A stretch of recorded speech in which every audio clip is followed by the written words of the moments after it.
Hello दोस्तों। तो कैसे हैं आप लोग। चलिए आज हम लोग हैं जो डिस्कस करने वाले हैं सीबीएसई के रिलेटेड कुछ चीज़ों के बारे में। और जो आज का टॉपिक है हमारा वो बेसिकली क्या है आप लोग को जल्द ही पता लगने वाला है। हम लोग सीबीएसई रिलेटेड थिंग्स जानने वाले हैं जो आप 2020-21 सेशन के जो लोग हैं 2020-21 सेशन के लोग जो एग्ज़ाम देने वाले हैं 12th के, और फिर उसके साथ जो लोग एग्ज़ाम देने वाले हैं 11th के, उन लोगों के लिए वीडियो खास होने वाला है। तो मैं उन लोगों से गुजारिश करूँगा कि ये वीडियो आखिरी तक आप लोग देखें। तो चलिए हम अपने टॉपिक पे आते हैं। तो जैसा कि आप इन तस्वीरों में देख पा रहे हैं हम लोग बात करेंगे CBSE class 12th deleted syllabus के बारे में। तो जी हाँ दोस्तों, जो ये टॉपिक है वो बहुत ही खास होने वाला है, क्योंकि जो हमारा एग्ज़ाम होने वाला है वो होगा या नहीं होगा, इन चीज़ों के बारे में भी हम लोग बात करेंगे। तो जो सीबीएसई बोर्ड है, जो आपका central board of secondary education है, वो बोला है कि आपका एग्ज़ाम तो बिल्कुल होगा, बेशक होगा, और उसके साथ कुछ पोर्शन हैं जो डिलीट कर दिए गए हैं आपके सिलेबस से, और उन डिलीटेड पोर्शन के साथ आप लोग को पेपर तो देने ही होंगे। और यदि पेपर देने की बात आती है तो क्या हम लोगों को फुल सिलेबस से क्वेश्चन आएगा, क्या आप लोगों को वही सब क्वेश्चन आएंगे जो पहले आते थे, या फिर कुछ बदलाव हुए हैं, इनके बारे में हम लोग अब चर्चा करते हैं। तो जैसा कि यहाँ पे मेंशन्ड है CBSE class 12th deleted syllabus, इसका मतलब कुछ ना कुछ सिलेबस ज़रूर डिलीट हुआ है और उन सिलेबस को आप लोगों को नहीं पढ़ना है। तो ये चीज़ इम्पॉर्टेंट हो जाती है कि इसको नहीं पढ़ना है। तो यदि नहीं पढ़ना है तो वो चीज़ तो पहले हम जानेंगे तब ना। तो डिलेटेड पोर्शन आप लोगों को मैं अगले कुछ सेकंड्स में दिखाने वाला हूं कि क्या आपका है जो डिलीट हुआ है। तो एक बातें सीबीएसई आपको बोली है कि आपका 30% है जो सिलेबस रिड्यूस हुआ है।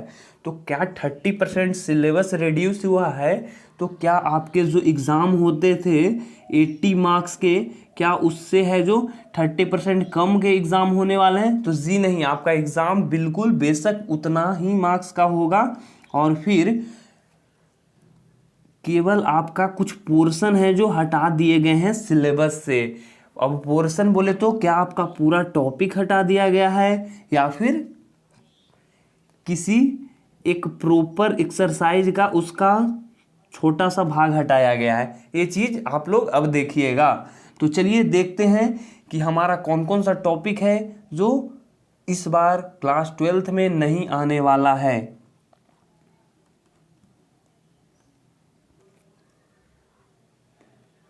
तो चलिए हम लोग देखते हैं कि जो कौन कौन सा टॉपिक है हमारा रिड्यूस हुआ है। तो बेसिकली अभी हम लोग क्लास 12th के मैथमेटिक्स के उन टॉपिक को देखेंगे जो सिलेबस से रिड्यूस हो चुके हैं, मतलब इनका क्वेश्चन आप लोगों को एग्ज़ाम में देखने को नहीं मिलेगा।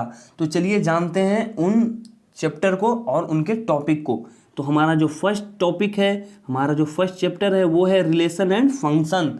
ठीक है, और रिलेशन एंड फंक्शन में क्या क्या बदलाव हुए हैं ये चीज़ आप लोग को देखना है। तो जो आपका रिलेशन एंड फंक्शन है उनमें से आपका कंपोजिट फंक्शन और इन्वर्स ऑफ ए फंक्शन हटा दिया गया है। आप लोगों को कंपोजिट फंक्शन और इन्वर्स ऑफ फंक्शन इस बार एग्जाम में नहीं पूछे जाएंगे। यदि आप इसको पढ़ते हैं तो कोई बुरी बात नहीं है, लेकिन इससे क्वेश्चन नहीं आएंगे। तो ये तो मेरा एग्ज़ाम ओरिएंटेड नहीं हुआ, तो इसको आप छोड़ भी सकते हैं। वो आप खुद के लिए पढ़ सकते हैं इसे, लेकिन एग्ज़ाम पॉइंट ऑफ व्यू से इसे पढ़ना ज़रूरी नहीं हो जाता आपके लिए। तो आपके लिए तो अब टाइम बहुत कम बचा है। अभी अगस्त के महीने चल रहे हैं, इनके कुछ दिनों बाद ही आप लोगों को डेट आ जाएंगे कि आपके पेपर कब होंगे। तो फिर आप जो डिलेटेड पोर्शन है उसको ना ही पढ़े तो आपके लिए बेहतर होगा। आप अपने जो मेन पोर्शन है उसको पढ़ते जाइए और आगे बढ़ते जाइए। तो चलिए हम अगली बात करेंगे इन्वर्स ट्रिग्नोमेट्रिक फंक्शन में क्या कुछ बदलाव हुए हैं इनके बारे में। तो चलिए देखिए, graph of inverse trigonometric function आपका हटा दिया गया है, जो कि बहुत अच्छा है कि ये चीज़ आपको हटा दिया गया है, क्योंकि graph of inverse trigonometric function थोड़े से लेंदी होते थे, थोड़े से बड़े हो जाते थे, इसको बनाना मुश्किल था। यदि हटा दिया है आपका CBSE तो बहुत अच्छी बात है। उसके साथ आपको elementary properties of inverse trigonometric function को भी हटा दिया गया है। यहाँ पे elementary properties of inverse trigonometric function भी आप लोगों को यहाँ पे अब पढ़ने की ज़रूरत नहीं है। और नेक्स्ट हम लोग देखेंगे अलजेब्रा के बारे में कि इसमें क्या क्या हटाया गया है आप लोग के लिए। चलिए, तो ये थी बातें रिलेशन एंड फंक्शन की। अब बात आएगी अलजेब्रा की, और अलजेब्रा में हम लोग को 12th में बेसिकली जो फर्स्ट टॉपिक पढ़ना है वो है मैट्रिसेस। तो मैट्रिसेस में आप लोग को हटाया गया है existence of non zero matrices whose product is zero matrices. चलिए, एक पॉइंट ये हो गया। फिर आता है concept of elementary row and column operation. जो कंसेप्ट ऑफ एलिमेंट्री रो और कॉलम ऑपरेशन करके जो क्वेश्चन हम लोग बनाते थे वो आप लोग को इस बार नहीं देने वाला है CBSE। और फिर उसके साथ proof of the uniqueness of inverse if it exist, इसको भी आपके सिलेबस से इस बार हटा दिया गया है, रिड्यूस कर दिया गया है। इससे क्वेश्चन आपको इस बार नहीं पूछे जाएंगे। तो चलिए, आगे का है डिटर्मिनांट में से क्या क्या आप लोगों को पढ़ना है और क्या क्या नहीं पढ़ना है। तो देखिए, हम लोग आज जान रहे ये चीज़ मुझे नहीं पढ़ना है, उन चीज़ों के बारे में केवल जान रहे। जो आपका 30% रिड्यूस हुआ है वो 30% क्या है इसके बारे में देखेंगे।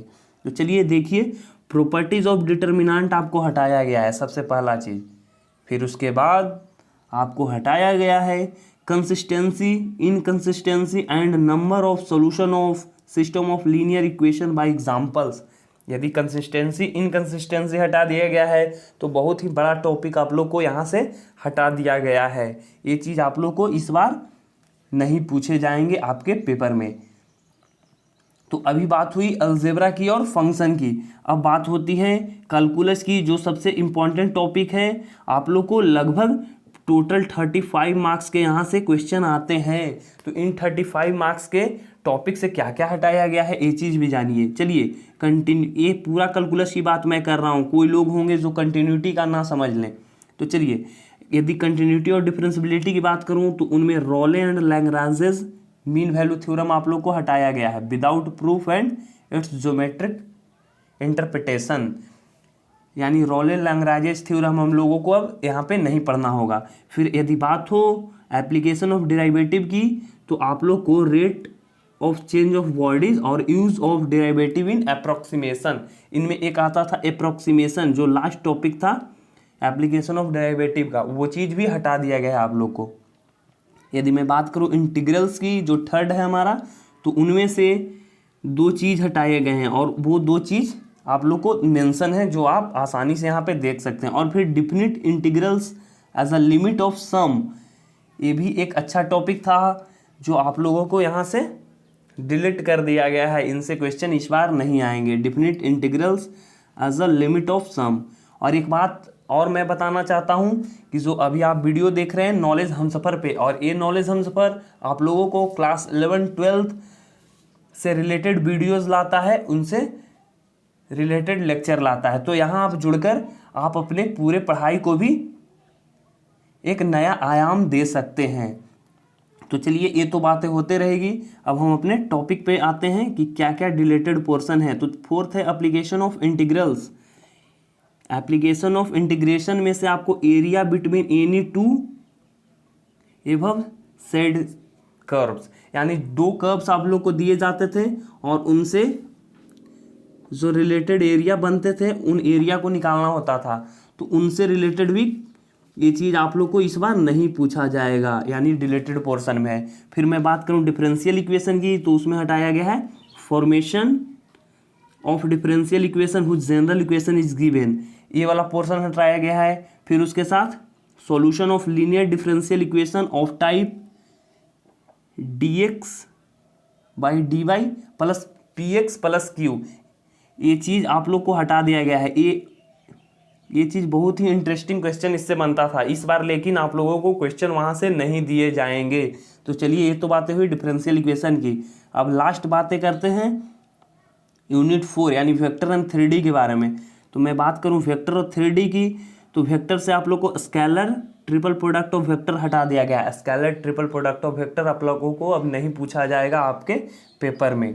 और आखिरी बात है 3D के बारे में, तो उनमें से angle between two lines, two planes and a line and a plane, ये चीज़ आप लोग को हटा दिया गया है। तो चलिए हम लोग अभी पूरा देखें अपने सिलेबस को कि क्या चीज़ हटाया गया है आपके पूरे मैथमेटिक्स से।